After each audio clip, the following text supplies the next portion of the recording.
2004 సంవత్సరంలో వైఎస్ రాజశేఖర్ రెడ్డి నక్సలైట్లతో చర్చలకు ఆహ్వానించినప్పుడు పీపుల్స్ వార్తో పాటు కామ్రేడ్ అమర్, రియాజులు జనశక్తి నుండి పాల్గొన్నారు.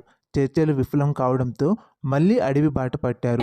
ఉద్యమాలే ఊపిరిగా, విప్లవమే జీవితంగా, శాంతి దూతగా సాగెను రియాజు, శాంతి దూతగా సాగెను రియాజు, శాంతి దూతగా సాగెను రియాజు.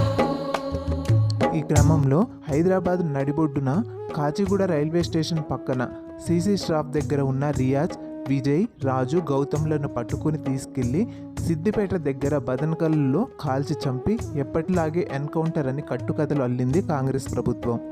ఏ కడుపు పంటలో ఎందుకే కామయ్యిరో,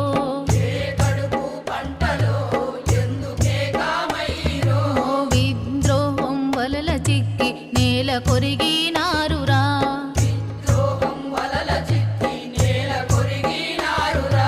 విప్లవం గెలుపు కోసం నింగికెగిసిపోతిరా,